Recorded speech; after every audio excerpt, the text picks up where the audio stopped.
hour left in final practice for the Daytona 500. 6 Fords at the top of the board. Stenhouse, the Penske cars, Logano, Keselowski, for Stewart Haas, Harvick, Busch, Boyer, then Elliott Sadler.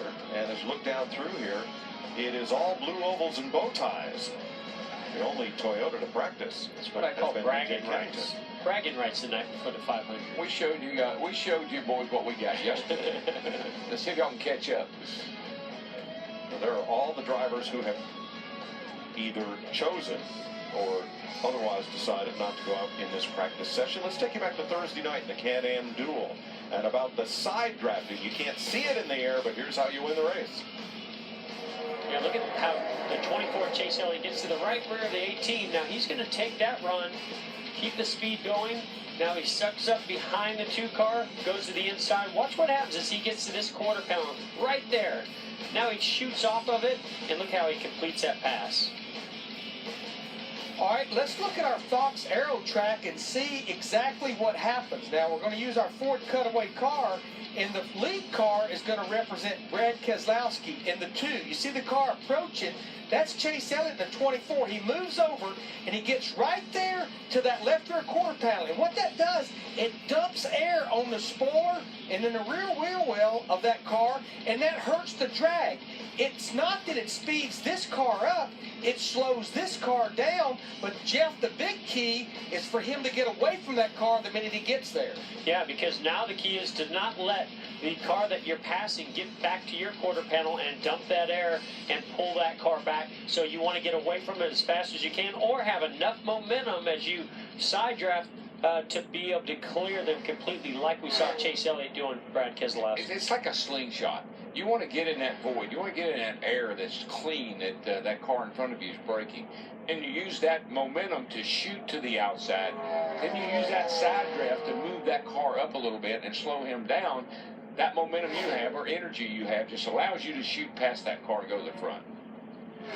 So here's Casey Kane making a single car run. Vince? Of course, today the first laps that they've put on their race motor, and they're just not quite satisfied with the way this engine feels to Casey as compared to the previous engine that they had in the car. They've made some tweaks under the hood, headed in the right direction. Felt like it sucked up a little bit better last time he went out and ran in a little bit of traffic, but they're not quite there yet, so they continue to work on that 5 of Casey Kane. And a lot of times what happens, Mike and Jeff, you put your race engine in, you can't duplicate some of the situations you've been in with 25, 30 cars around you, or 15 or 20 cars.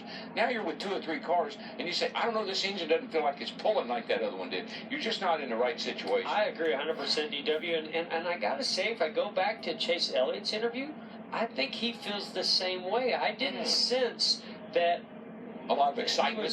Saying, oh yeah, this feels like it's even more powerful than what we had in. Now, to your point though, it's so difficult to really analyze it in these small drafts in practice. So one time you're out there and the car just shoots by another car because you get a big push from behind. You think, man, this engine is unbelievable. Our car is dialed in, park it. And then sometimes you get drugged down, maybe in a side draft or whatever situation happens, and you don't feel quite as good. I think these guys are going to be in great shape. They've shown a lot of speed.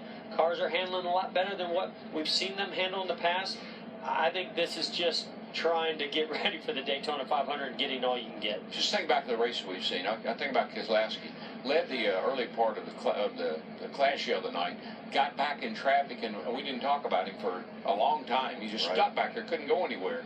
Denny Hamlin, I think about him last year, coming from way deep in the field, but he got in the right spot, was able to suck his way up there and take the lead.